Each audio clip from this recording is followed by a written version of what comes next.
ವಿಜಯಪುರದಲ್ಲಿ ಭೀಮಾ ತೀರದ rowdy sheeter arrest ಆಗಿದ್ದಾನೆ. ಭಾಗಪ್ಪ ಹರಿಜನ್ ಶಿಷ್ಯ ತುಳಸಿರಾಮ ಹರಿಜನನ ಬಂಧನ ಆಗಿದೆ. ಚಾಮರಾಜನಗರ ಜೈಲಿಗೆ ಶಿಫ್ಟ್ ಮಾಡುವಂತೆ ಡಿಸಿ ಆದೇಶವನ್ನು ಹೊರಡಿಸಿದ್ದಾರೆ. ವಿಜಯಪುರದಲ್ಲಿ ಭೀಮಾ ತೀರದ ರೌಡಿ ಶೀಟರ್ ಅರೆಸ್ಟ್ ಆಗಿರೋದು.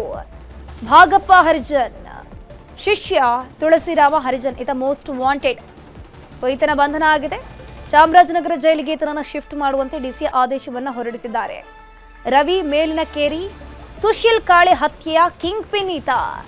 ಸಮಾಜದ್ರೋಹಿ ಕೃತ್ಯದಲ್ಲಿ ತೊಡಗಿದ್ದ ತುಳಸಿರಾಮ್ ವೃತ್ತಿಪರ ಅಪರಾಧಿ ಅಂತ ಚಾಮರಾಜನಗರ ಜೈಲಿಗೆ ಈತನನ್ನ ಶಿಫ್ಟ್ ಮಾಡಲಾಗಿದೆ. ಈತನ ಕೆಲಸನೇ ಈ ರೀತಿ ಕೊಲೆ ಸುಲಿಗೆ ಮಾಡುವಂಥದ್ದು. ಸೊ ಹಾಗಾಗಿ ಈತನನ್ನ ಚಾಮರಾಜನಗರ ಜೈಲಿಗೆ ಶಿಫ್ಟ್ ಮಾಡಿ ಅಂತ ಹೇಳ್ಕೊಂಡು ಡಿಸಿ ಆದೇಶವನ್ನು ಹೊರಡಿಸಿದ್ದಾರೆ. ಚಾಮರಾಜನಗರ ಜೈಲಿಗೆ ಶಿಫ್ಟ್ ಮಾಡುವಂತೆ ವಿಜಯಪುರದ ಜಿಲ್ಲಾಧಿಕಾರಿ ಡಾಕ್ಟರ್ ಆನಂದ್ ಕೆ ಆದೇಶ ಹೊರಡಿಸಿರೋದು. ಇಂಡಿ ತಾಲೂಕಿನ ಅರ್ಜನಾಳ ಗ್ರಾಮದವನಾಗಿರುವಂತಹ ತುಳಸಿರಾಮ್ ಹರಿಜನ ಪ್ರಸ್ತುತ ವಿಜಯಪುರದ ಗಣೇಶ್ ನಗರದಲ್ಲಿ ವಾಸವಾಗಿದ್ದ. ಕರ್ನಾಟಕ ಅಕ್ರಮ ಕಳ್ಳಭಟ್ಟಿ ಸಾರಾಯಿ ವ್ಯವಹಾರ, ಮಾದಕ ದ್ರವ್ಯ ಅಪರಾಧಿಗಳು, ಜೂಜುಕೋರರು, ಗೂಂಡಾಗಳು, ಸಾರ್ವಜನಿಕ ಆಸ್ತಿಗೆ ಹಾನಿ ಮಾಡುವವರ ಅಪಾಯಕಾರಿ ಚಟುವಟಿಕೆಗಳ ತಡೆ ಕಾಯ್ದೆಯಡಿಯಲ್ಲಿ 1985ರ ಗೂಂಡಾ ಕಾಯ್ದೆ ಅಡಿಯಲ್ಲಿ ಬಂಧಿಸೋಕೆ ಆದೇಶಿಸಿದರು ಡಿಸಿ ಅವರು. ಭಾಗಪ್ಪ ಹರಿಜನ್ ಶಿಷ್ಯ ಈತ ಖಾಸಾ ಶಿಷ್ಯನಾಗಿದ್ದ ತುಳಸಿರಾಮ ಹರಿಜನ್ನ ಬಂಧನ ಆಗಿದೆ. ಸಾಕಷ್ಟು ಕೃತ್ಯಗಳಲ್ಲಿ ಈತ ಭಾಗಿಯಾಗಿದ್ದ.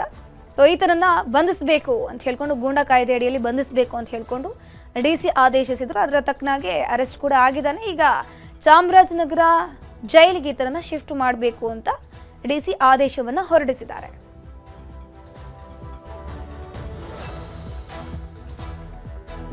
ಸ್ಕ್ರೀನಲ್ಲಿ ನೋಡ್ತಾ ಇದ್ರ ಈತನೇ ಭಾಗಪ್ಪ ಹರಿಜನ್ ಶಿಷ್ಯ. ಈತ ಸಾಕಷ್ಟು ಕೃತ್ಯಗಳಲ್ಲಿ ಭಾಗಿಯಾಗಿದ್ದ. ಡೆಲಿವರಿ ವೇಳೆ ವೈದ್ಯರ ಮಹಾ ನಿರ್ಲಕ್ಷ್ಯ ಆರೋಪ ಕೇಳಿ ಬಂದಿದೆ. ಶಿವಮೊಗ್ಗದಲ್ಲಿ 27 ವರ್ಷದ ಮಹಿಳೆ ಸುಮಾ ಸಾವನ್ನಪ್ಪಿದ್ದಾರೆ. ಡೆಲಿವರಿ ಸಂದರ್ಭದಲ್ಲಿ ವೈದ್ಯರು ಮಹಾ ನಿರ್ಲಕ್ಷ್ಯ.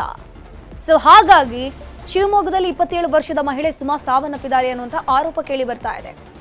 ತೀರ್ಥಹಳ್ಳಿಯ ಜಯಚಾಮರಾಜೇಂದ್ರ ಆಸ್ಪತ್ರೆ ವಿರುದ್ಧ ಆರೋಪ ಕೇಳಿ ಬರ್ತಾ ಇರೋದು. ಆಸ್ಪತ್ರೆ ವೈದ್ಯರ ವಿರುದ್ಧ ಆಕ್ರೋಶವನ್ನು ಹೊರಹಾಕಿದ್ದಾರೆ ಕುಟುಂಬಸ್ಥರು.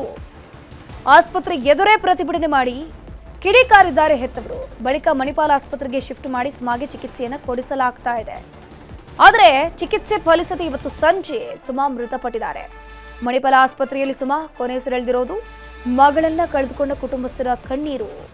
ತೀರ್ಥಹಳ್ಳಿ ಸರ್ಕಾರಿ ಜಯಚಾಮರಾಜೇಂದ್ರ ಆಸ್ಪತ್ರೆಯಲ್ಲಿ ಆಪರೇಷನ್ ವೇಳೆ ವೈದ್ಯರ ನಿರ್ಲಕ್ಷ್ಯ ಅಂತ ಆರೋಪ ಕೇಳಿ ಬರ್ತಿರೋದು. ಅದಾದ್ಮೇಲೆ ಆ ಮಹಿಳೆಯ ಸ್ಥಿತಿ ಗಂಭೀರ ಆಗಿತ್ತಂತೆ.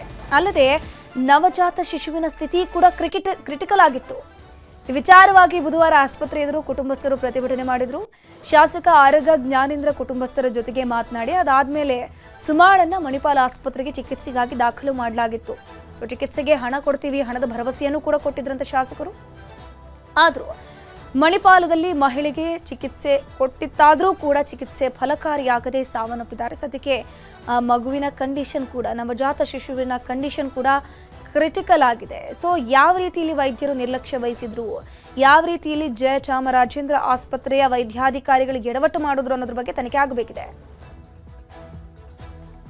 ಎಷ್ಟು ಸರಿ ಸ್ಟಿಚಿಂಗ್ ಮಾಡ್ಬೋದು? 2 ಸರಿ ತೆಗೆದು ಮಾಡಿದ್ದಾರೆ. ಬ್ಲೀಡಿಂಗ್ ಆಗಿರೋದು ನಮ್ಗೆ ಹೇಳಿಲ್ಲ. ಆಮೇಲೆ ರಕ್ತ ಬೇಕು ಅಂತ ಹೇಳಿ ಯಾಕೆ ಮಗು ಕ್ರಿಟಿಕಲ್ ಇದೆ ಅಂದ್ರು. ತಾಯಿ ಬ್ಲಡ್ ಹೋಗ್ತಿದೆ ಅಂತ ಯಾಕೆ ಹೇಳಿಲ್ಲ? ಇವ್ರ ಜೀವ ತಂದ್ಕೊಡ್ತಾರೆ ನನ್ನ ಅಕ್ಕಂದು. ನಾಳೆ ಹೋದ್ರೆ ಯಾರ ರೆಸ್ಪಾನ್ಸಿಬಿಲಿಟಿ? ಇವ್ರು ಯಾಕೆ ಮಾಡಿದ್ರು? ಮಗುನ ಅಲ್ಲಿಟ್ಟಿದೀವಿ ICU ಅಲ್ಲಿ.